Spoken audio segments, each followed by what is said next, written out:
Good luck to you, Leo Grande is a brand new film coming to Hulu this week. I missed this film at Sundance, and now I regret it because it's quite delightful. What's going on, buddy? Welcome back to a brand new movie review. Today we're going to be discussing Good Luck to You, Leo Grande. This is about Nancy Stokes, a 55-year-old widow who is yearning for some adventure, human connection, and some just good sex. It's directed by Sophia Hyde and written by Katie Brand and starring the likes of Emma Thompson and Daryl McCormack. Now, this movie was on my radar at Sundance. I sadly ran out of tickets when I went to just go buy a ticket.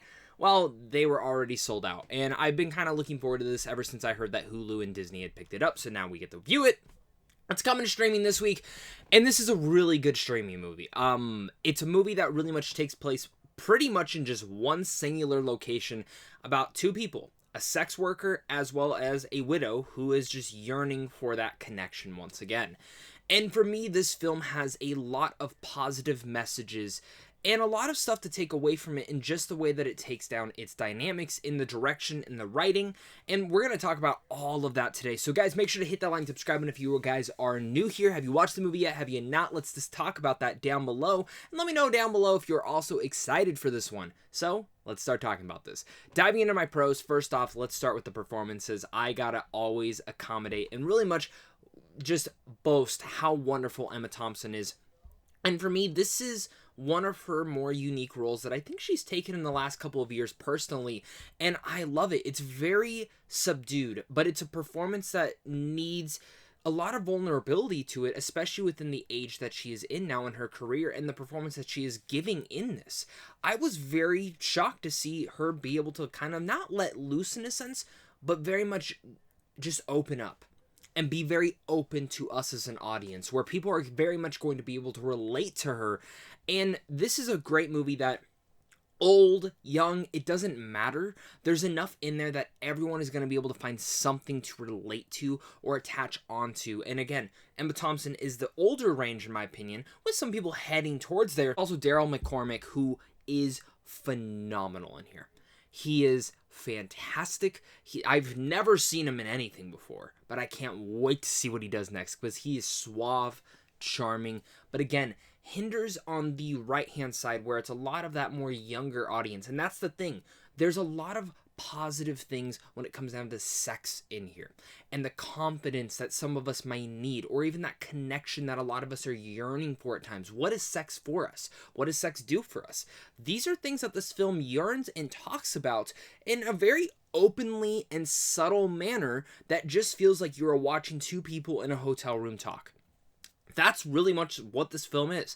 Yes, there's some scenes here and there that equivalent and hint to what they have been doing, but all of this film, about 95% of it, takes place all in this hotel room in such a way that it just keeps you attached to these characters, that you want to see what that next conversation is going to be. You're yearning for something to happen between them because you really are delighted by both of them, especially from the two different backgrounds that they come from, and really much in a sense how they both have very little hidden paths and, hidden paths to themselves that we as the audience start to discover as the story goes along. And again, it reflects as a mirror to us as watching it. We're going to relate to one or the other, or we're going to relate to something that both of them are saying. We're going to find out that maybe they're all not too just different, because when they come into this room for the first time, they feel different. They don't feel the same. It's that awkward stage, like right before you're about to, do it. She said. And for me, they were able to really bring that to life in a really great way. And it's not just because of their performances. A lot of this success comes from the direction from Sophia Hyde. And I can totally see why this was such a charming, delightful film from there, because you can really see that. And it's funny because when we look at a film that went to Sundance the year prior called Mass, which was a heavy, overlord, very tough film to watch, but it was fantastic and all take place in one single room. This is a drama that has a lot of comedic moments to it, but it's one that is so charming that you can't help but not watch it. And there are some moments in here that are just perfectly intertwined, especially a dancing sequence that I just was smiling from ear to ear. While all that is spectacular, let's jump into some of my mixed in issues with this movie. And really, it just comes down to the runtime. I think at an hour and 37 minutes, it does still feel a little bit, tad bit too long. I feel like maybe this film would have worked even stronger at an hour and 20, hour and 15. I know that would have shortened the film, even to the point where it might have become even a short film. But I think it actually would have worked a little bit better for the entire dynamic, because there's certain things that get a little bit repetitive as it goes about in this room that drags the pacing down just a little hair. But other than that, I enjoyed this one for what it was. That's what Good Luck to You, Leo Grande is really all about. It is a sex-positive, very movie that dives into what confidence does it mean for us as human beings? What human connection are we yearning for? What does sex do for us?